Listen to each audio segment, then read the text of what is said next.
आई channel के का नाम है बबुआ से पूछो। नीरज भाई N1 चैनल बाटे, एकरा के ज़्यादा सब्सक्राइब कर लो। नहीं विवाद के मने करी कि विवाद ज़्यादा ना होके। अरे ये सब के बारे में हम कुछ नहीं जान देखे।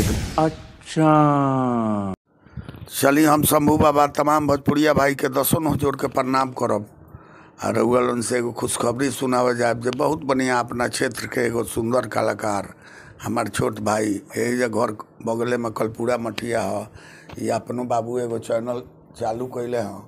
तो हम उनसे ये नहीं हो रहा करब जे एहू चैनल पर थोड़ा ध्यान दिया, बटन दबाई, लाइक करी, सब्सक्राइब करी। आई चैनल के का नाम सबसे पहले हम ये चैनल वाला के प्रणाम करब आ रउआ सबके गोर छू के गोर लागब। रउआ लोनी हमार गार्जियन देवता है, यहाँ पहले ही अपन चैनल लड़का खोलले बड़ा। तो हमरा आशा ना पूर्ण विश्वास बा जे चैनल के रउआ सब आशीर्वाद दुलार प्यार देब।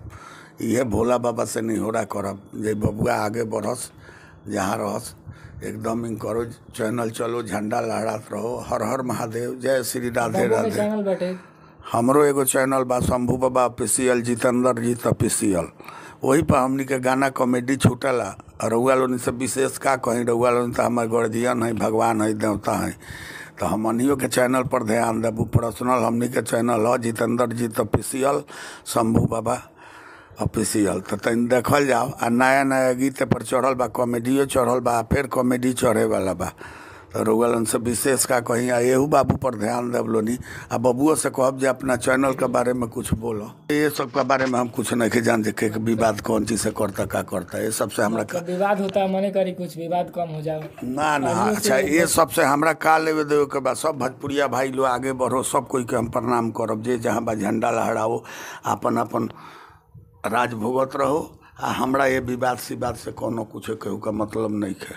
विवाद का आशीर्वाद के बारे में हम सब जानते नहीं कि तो का बोली। हम ये बोलब चली अभी हम अपना डुमरसन स्टूडियो में बानी। स्टूडियो के माध्यम से सब कलाकार लोग के सूचना दिया था जे वो आदमी का ऑडियो वीडियो कराओ के हो, चाहे लेडीज़ चाहे जेंट्स, हमरा डुमरसन बाजार पर आई जितेंद्र जी का स्टूडियो में गीत गाई, वीडियो कराई। आ बहुत कम खर्चा में, जितना खर्चा पटना, छपरा, दिल्ली, बम्बे लागत लो, उससे कम खर्चा में एजी ऑडियो वीडियो हम करवाए। सब लोग लड़का लोग के चाहे जेकरा गीत गावे के मन करे आके गीत गाई।